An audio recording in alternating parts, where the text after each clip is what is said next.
Hello, Bronco fans and football fans alike. Welcome to Week 15 pregame between the Buffalo Bills and the Denver Broncos. This is Broncos Breakdown. I am your host, Bronco Bill. Before we get started, I just want to let you know that the game is going to be played on Saturday at 1:30 Pacific time and not Sunday. The NFL has flexed this game into a Saturday, and that's the reason. But that being said, one of the Bronco key players is going to be ineligible to play for the game because it's on a Saturday. The reason for this is because Brandon McManus came in close contact with a person outside of the Bronco facility on Monday. Now, the NFL stipulates that a player has to pass the COVID protocol 5 days being negative before that person is active to play. Well, the NFL office stipulates that the day the person comes in contact does not count as a day for being tested. So that means Tuesday, Wednesday, Thursday, Friday, and Saturday being the fifth day. So he's going to be ineligible to play because the game is on Saturday. If it were on Sunday, he would be active, of course. But again, another Bronco player is inactive because of a COVID, close contact situation. That's totally unfortunate because McManus has been clutch all year. That, however, does not mean that the Broncos won't be without a place kicker. The Broncos have signed a former XFL kicker named Taylor Russolino. Now, I don't know anything about this guy, and not too many people do because he was actually signed by the Broncos to their practice squad just in case kind of thing. And obviously it panned out because the just in case reared its ugly head this week. So Taylor Russolino has never kicked in the NFL. He is going to get his NFL debut on Saturday. I don't know what his distance is. I don't know anything about this guy. And I tried to do some research to find out, but there is not all that much on him. Let's just hope that Denver doesn't need, a 55, 58-yard field goal to win the game. It's unfortunate, but the way this 2020 season has gone, not only just for other teams in the league, but primarily for the Denver Broncos, with the COVID issues, with the major injuries, it's just it's been totally unfortunate. On the good side, though, on the flip side, Philip Lindsay, Melvin Gordon, Noah Fant, and Derek Bowles are all going to be active to play. Lindsay and Gordon were banged up against the Carolina Panthers, and they were in limited practice all week, but they've been deemed cleared to play. While Noah Fant and Nick Bowles, they were just under the weather with some type of a flu or something. It was not COVID related. They tested for it. It was negative. They never even came in contact with anybody that had the virus, so it was just a stomach flu or some other ailment that kept them out of the game against the Panthers. But they are cleared to play for Saturday as well. If going back to Brandon McManus not playing, if you recall, with the kicker in the Broncos, Taylor Russolino, he's going to be the second player the Broncos have activated this year to play their very first NFL game. We all know what happened the first time. Unfortunately for Kendall Hinton, he was put into the most important position as quarterback. But I would have to say that the way Brandon McManus has played this year, I would say he's the second most important because of the points that he has accumulated with his field goals. Even though he missed 2 extra points last week, he's still money when it comes to long distance field goals. So we're gonna find out, guys. We're gonna find out what Taylor Russolino can do. Like I said, hopefully he doesn't need to kick a long game-winning field goal, or actually any field goal for that matter, for a Bronco win. Let's just hope that Denver's way ahead and we don't need that. Okay, but the Buffalo Bills can win the AFC East for the first time since Jim Kelly was their quarterback in 1995. That's right. The last time the Buffalo Bills won their division, the AFC East, was in 1995. Should that happen, Denver would be officially eliminated from any postseason action. The reason why Denver is still has a mathematical chance is because the Las Vegas Raiders lost yesterday to the Los Angeles Chargers. And that meant the Broncos are still active and still mathematically alive. Now, they need to have the Raiders lose their last two. Denver has to win their last three. Pittsburgh has to lose their last three. And the Dolphins have to lose their last three. I don't see that happening, but at least Denver still has a chance. Now, if Denver can somehow beat Buffalo tomorrow, Saturday, then again, mathematically, they will still be alive. But then again, we'll find out late Sunday and maybe into Monday just exactly whether or not those chances are still active. Let's see. Denver will be wearing their color rush orange tomorrow with their throwback logo on their helmet. Now, that's a uniform that I'm not really.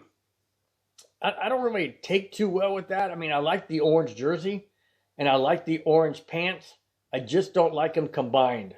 Just to me seems, I don't know, maybe I'm old school. Maybe I like mixed colors, for me, I like the all blues. I think that looks classic. I think it looks intimidating. I like the way the orange pops on the all blues. But I'm not really a big fan the color rush orange. But that being said, let's hope that somehow, some way, the Buffalo Bills get blinded by all that orange and the Broncos can take advantage of hopefully some mistakes. I don't see the Buffalo Bills slowing down anytime in this game. Denver's secondary is beat up. We've got guys that are out. Callahan is out. We all know about A.J. Boye being suspended. Yes, we do have Spencer back there, and we do have other defenders. I just don't know that the Broncos are going to be able to keep up with the wide receivers. Now Brown is out. They've activated Brown, but they're keeping him out of this game because of his injury. They don't want to have him play on a short week. So that just means that they're only going to have one key receiver that they rely on. And but then again, you've got Allen back there at quarterback. So Josh Allen, and he's a great quarterback. He's young, and I understand that he's not a seasoned veteran, but he is coming into his own, and the Buffalo Bills are a very, very solid team this year. Now, their record is 10-3. Denver is 5-8. The Broncos have not beaten any team this year with a winning record except the Miami Dolphins. That being said, this game the Broncos could win. They came close against Kansas City the last time, but I believe in that game Kansas City was looking past Denver. Will the Buffalo Bills be looking past Denver in this game? Absolutely not. I don't believe that they will because they want to win that division. They don't want to have to come down to the last 2 weeks of the season. They don't want to have it a nail biter, and they know they're catching the Broncos on a weak team without McManus, without A.J. Boye, without Callahan, and with a banged up Lindsey and a banged up Gordon. And they understand this. And they want to take full advantage of this game and a beat-up Bronco team. So I don't feel the Buffalo Bills are going to look past Denver by any stretch of the imagination. But I also feel that the Broncos are going to come out and play hard. They played great last week in Carolina. Again, albeit Carolina not the same type of team as Buffalo, but an NFL team nonetheless. And if Denver can somehow manufacture a game even similar to that, to where they stay in the game, they have a chance. Let's just hope it doesn't come down to a really long field goal, because I just don't know anything about Russolino. The Bills haven't turned the ball over in the red zone all year. But the Broncos are the #1 defense in the red zone against team scoring. So something has to give, guys. Something has to give. And again, I don't know if Denver's secondary can keep up with the Bills' offense. But I do know that Vic Fangio is going to come up with some type of game plan against Buffalo, some type of game plan to slow them down. Josh Allen is mobile. He's not as mobile as we've seen in the past with other quarterbacks we played against, like Teddy Bridgewater, but he is mobile. So Denver needs to keep him in the pocket, confuse him since he's a young quarterback. They need to confuse him, and they need to cause him to make mistakes, throw the ball away, cause a turnover, a sack. Similar to what they did last week against Teddy Bridgewater. They have to do the same thing with Josh Allen. The difference is Josh Allen is a much better quarterback in the pocket than Teddy Bridgewater. So that bodes a problem as well. But Denver's going to have their hands full. There's no doubt about that. Denver is going to have their hands full. And Vic Fangio needs to dial up a defensive scheme to confuse and to cause confusion in Josh Allen and the receivers. They need to blanket the receivers. They need to shadow them like their own shadow. And they need to be aggressive. They need to force things. If the offense is on 4th and 2 on their own 45, they need to go for it. This is a game in which Denver needs to pull out all the stops. They don't need to wait back and hope and pray and this and that. No, they need to take advantage. They need to force issues. They need to do what they haven't done all year, and that is take chances. I'm not talking about 40, 50-yard passes down the field. I'm talking about 4th and 3, 4th and 2, on your own 45, your own 48. Go for it. Do an onside kick if you have to, earlier in the game. Whatever you have to do to try and disrupt the Bills and cause confusion, the Broncos need to do it. Okay, with that said, here's my final comment. With Denver facing another losing season and elimination from the playoffs, will we see the team that played the Panthers, or will we see the team that played the Chiefs? I'm not sure what team we're going to see, because Denver hasn't been in any game. The Broncos have not been in any game against a team with a winning record. They've always gotten blown out, other than the Kansas City game. But even then, yes, the Broncos were in that game. But again, I think it was because the Chiefs were overlooking them. But still, they have not beaten a team with a winning record other than the Dolphins. However, this could be the game of which they send a statement. And the reason why I say that is because Denver does not want to have another losing season. They're coming off of a great performance against Carolina. They want to use that same momentum going into this game.